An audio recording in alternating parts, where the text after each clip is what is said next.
Hi, Phil Aston here from Now Spinning Magazine with another tribute video, and this time it's John Sykes.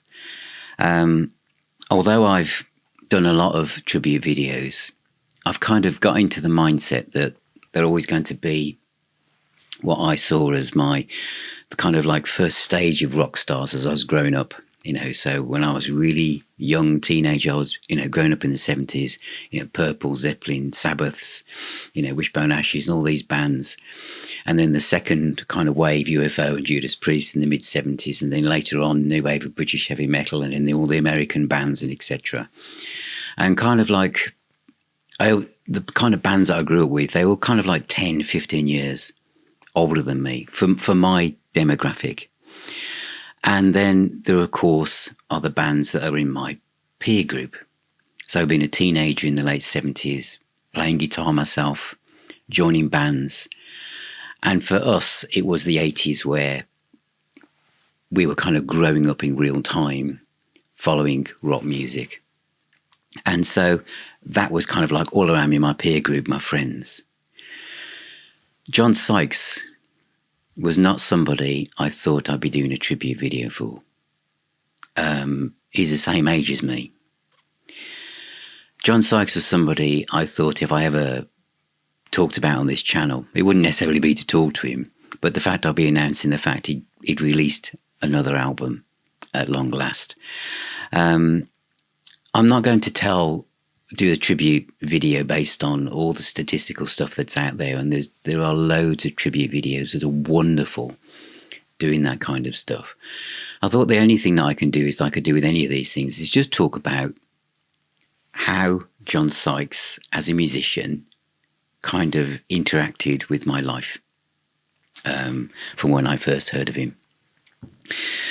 And how I first heard of him, been playing in bands kind of cusp of the 80s, with the Iron Maidens and the Samsons and the Saxons, the Def Leppards.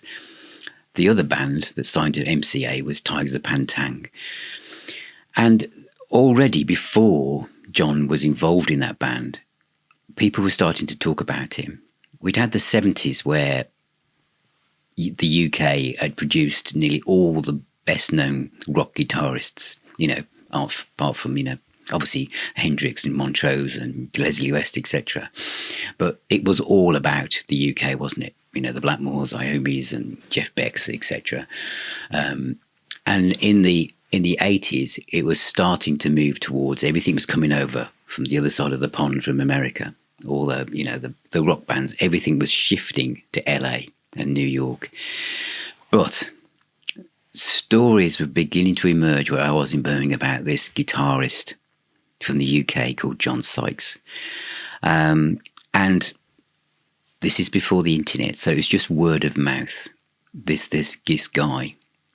And when he first kind of emerged, and I first kind of accounted him myself, was with the Tygers, Spellbound, I think it was. And he also released a solo single around this time. And although all my friends were really into like American import racks in Virgin, going through this stuff, you've got to try and remember what it was like to be growing up, being in bands, going to rock pubs and clubs at this time in the kind of early 80s. Because to be a rock star, to be a rock musician, it took hard work. And what I'm trying to say is that John Sykes, when he appeared on that single cover, I remember a lot of us going to the costermonger in Birmingham going, have you seen John Sykes on that single? He looks absolutely lush. He's got all the hair, all this flowing blonde hair. He's a good looking guy and he can really play as well. And I think there's a lot of kind of friendly envy and jealousy amongst a lot of people, because I remember thinking when the new wave of British heavy metal first appeared, and somebody said to, I think it was Steve Harris from Iron Maiden about, anyone can just shift from punk to rock. And he went, anyone can be a punk because you just spike your hair up, but to have hair this long takes hard work. You can't do that overnight. And John Sykes just looked like a complete rock god. He just looked like an archetypal rock star. And I still wasn't fully aware of him. And I was busy doing my own thing. But then I heard he joined Thin Lizzy. Now, I think Thin Lizzy were on the cusp of thinking about, calling it a day, and their glory days were behind them. But I disagree with all of that. Completely disagree with that. Thin Lizzy to me were always a valid and active band. Every album I really liked. The Snowy White albums, Renegade, I absolutely thought superb. And again, this is before the internet, obviously. So the only time you got to hear new things is if you went out and bought it, or you saw it on the TV, which is very rare in the UK. But on Channel 4, we had a TV show called The Tube, which went out on a Friday, and it was so instead of going to the pub on a Friday, I went home to watch The Tube. Sometimes there was nothing on that I wanted to watch, but sometimes they had quite a bit of rock music on. I mean, I remember the Twisted Sister episode really, really well with Motorhead. But on this particular one, Thin Lizzy were on, and they did 2 tracks. And this is my first real exposure to John Sykes. And one of the tracks was Cold Sweat. And this really was a different Thin Lizzy. It was a great song. It still is one of my favourite Thin Lizzy tracks. Great riff. Wonderful lyrics about getting paid and going out on the town with your mates and stuff. But that guitar solo, it had all the flash that was coming out of the States. It absorbed everything else, the pinched harmonics and everything. And that part when we changed gear was a key change, and we move into the tapping part of the solo. And you thought, wow, I never thought I'd hear this kind of guitar playing in Thin Lizzy. And I went out and bought the 12-inch single for this, which had Bad Habits on as well. And the other track from this album that they played on the TV was The Sun Goes Down, which is absolutely amazing song. This had some live stuff on it as well, but it was for Cold Sweat that I bought it. Absolutely superb, 1983.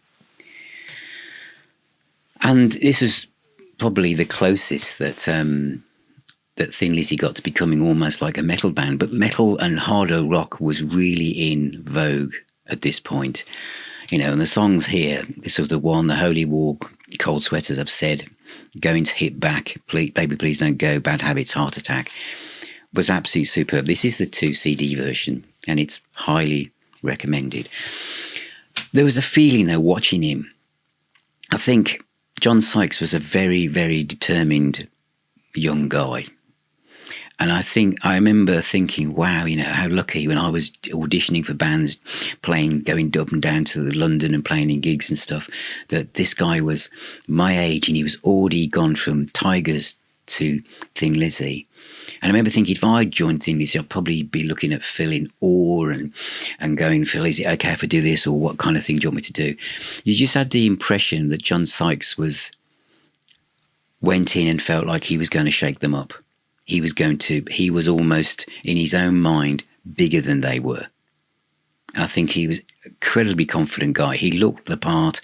And when I saw him on the TV with Thin Lizzy, he just looked like he'd been there forever. It looked like it was almost his band.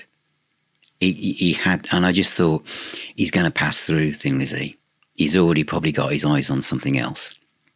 And of course, that was the case. One thing I do like to say here, for those of you watching this who might be from the industry, is the double live album that John Sykes recorded with Thin Lizzy.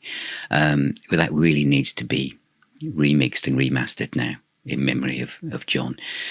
John then, of course, the next place, you just knew once Thin Lizzy started to falter that he would come back and be somewhere else even bigger. But I didn't expect him to go to where he went, which was Whitesnake. And again, I remember this so well. The last, the Whitesnake album, in fact, I'll just because obviously it'd slide it in, where he came in and kind of wanted to bring a more modern sound. I kind of almost semi-ignored it. I'd felt that the Whitesnake album before that, Saints and Sinners, had not been that great to me. And money was tight, so I kind of left it on the shelf, and I eventually bought it. And there was quite a bit of stuff, especially on side 2, that I just thought, of all the purple offshoots, Whitesnake seemed to be faltering. And slide it in, I'd heard a couple of tracks, and I wasn't aware of how John Sykes had kind of become part of it. So I'd kind of felt that me and Whitesnake were probably done. And then in early 1987, I think it was, a friend of mine said, "Have you heard the new Whitesnake single?" I went, "No, I can almost imagine what it's like." And he went, "No, you can't." And I said, "Why? What's it like?" I think if it's a single, it's going to be a ballad, or it's going to be, and he went, "It's not, it's like nothing you've heard before." So I went round to his house, and he gave me this. There's no picture on it or anything. And it was a song called "Still of the Night." So he said, "Listen to this." So he puts on this track called "Still of the Night." This is the actual 12-inch single from that period. And it starts with that ba-bam, and the riff and the vocal comes in, and then that riff comes in. And I didn't say a word. My friend, I could just see him in my peripheral vision. He was grinning from ear to ear because he was watching me. And he was watching me be absolutely floored by something I didn't expect, that was so huge, so immense. The stop-start Zeppelin-esque riffs and the vocals, the mid-part, the kind of dreamy sequence, the race to the finish, the guitar solos, the production, the size of the audio visual aspect of it. Before I even knew there was a video to do with this, it was just massive, and it was the most single you could imagine being put forward to be released. Even rock bands back then would always play safe. This is the single, so it's going to have a chorus, it's going to be the ballad. This was so not like that. Obviously Zeppelin had not been out of action for quite a few years. But people missed that kind of mystique, that kind of riffage and stuff. And here was Whitesnake dialing in with this new guy, John Sykes, who literally wiped away everything that went before. And this was a brand new band designed for the late 80s and designed with their eyes and their targets directly on the American market. So all of those Dockens and Rats and all these bands, Whitesnake just literally carved away through the middle of that, still kept this kind of British rock establishment side of it, but the guitar sound, the production, and Coverdale's voice. I know he'd been going through lots of issues going on behind the scenes, but this was incredible. Obviously the Children of the Night, Bad Boys and stuff, there were kind of things that lent lyrically towards what was going on in Atlantic, and us who'd grown up with Redding and William and everything had probably just thought, well, David's always had a bit of a he's lent towards the innuendo side or the kind of like cliched stuff, but you couldn't get away. Hazy Dunbar on drums, Neil Murray on bass, and John Sykes guitar vocals. Crying in the Rain came from that thing, but things like Don't Turn Away, and as I said, Children of the Night or Bad Boys, it was the riffs, it was the guitar sound.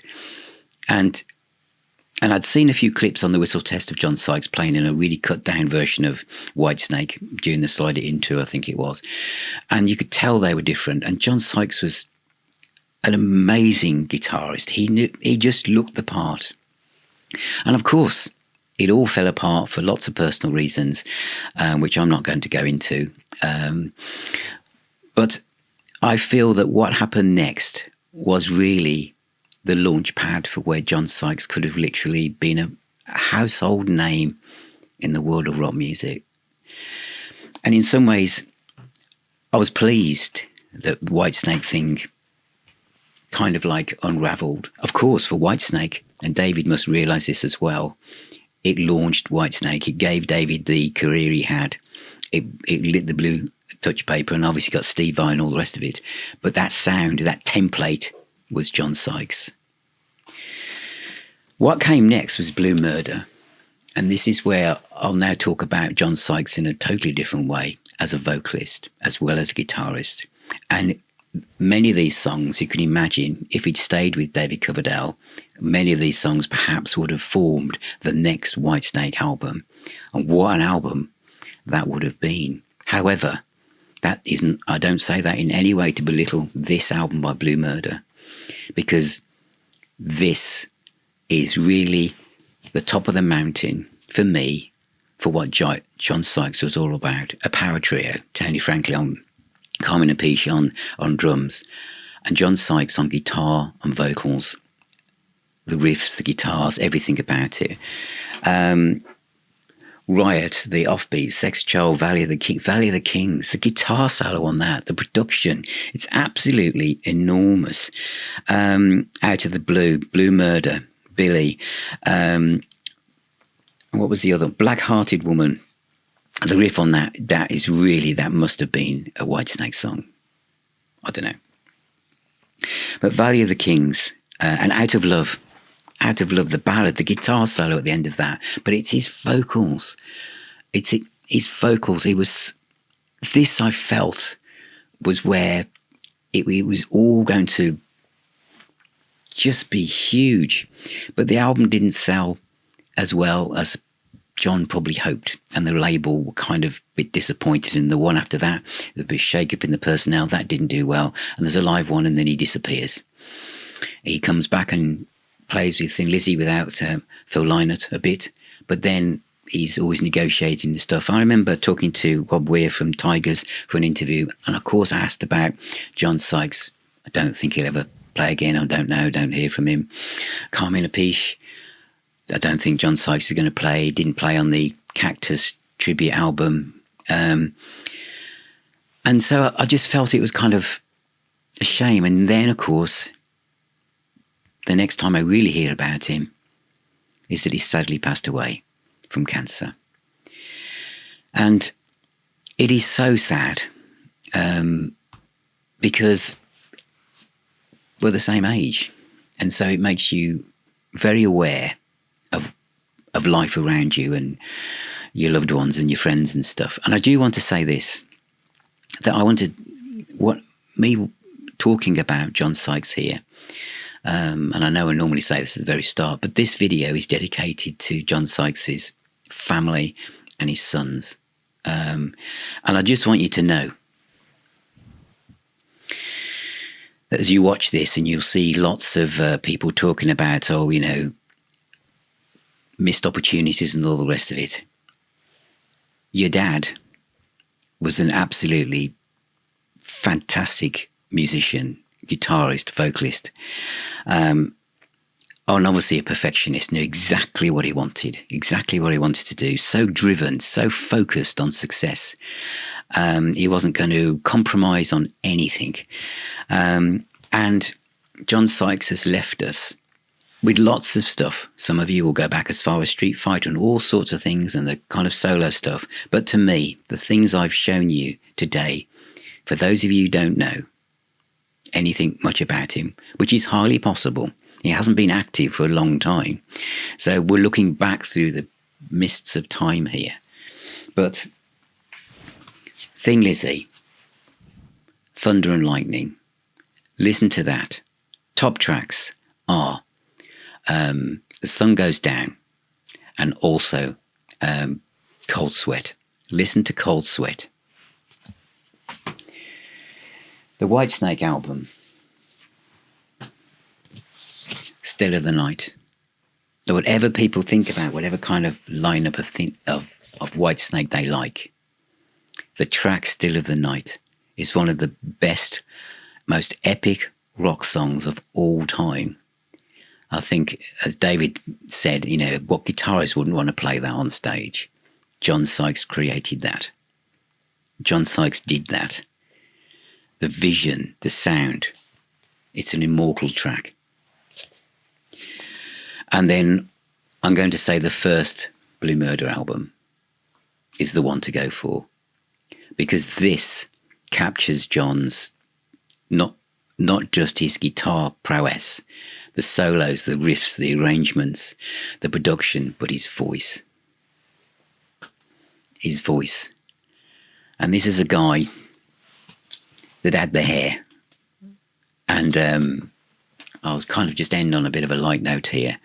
For those of you that look back on the 80s and think it was a bit of like Posey with people having all the big hair and all the rest of it, hair was deadly serious in the 80s.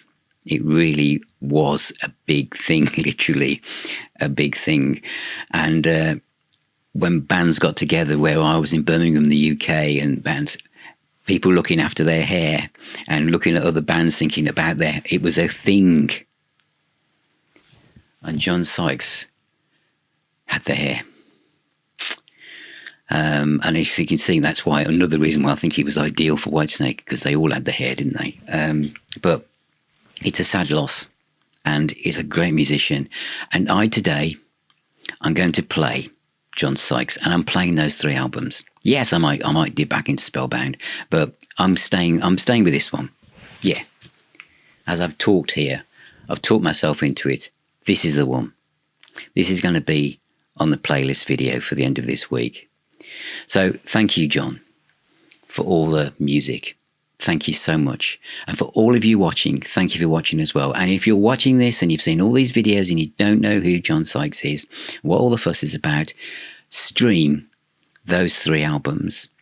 Blue Murder, first album, 1987 by Whitesnake, and Thunder and Lightning by Thin Lizzy. And that will give you an overview. Let me know in the comments. Share your thoughts. Let's pay homage to a wonderful guitarist who's gone far too young. Thank you, all of you. Remember, music is the healer and the doctor. Take care, and I'll talk to you all very, very soon.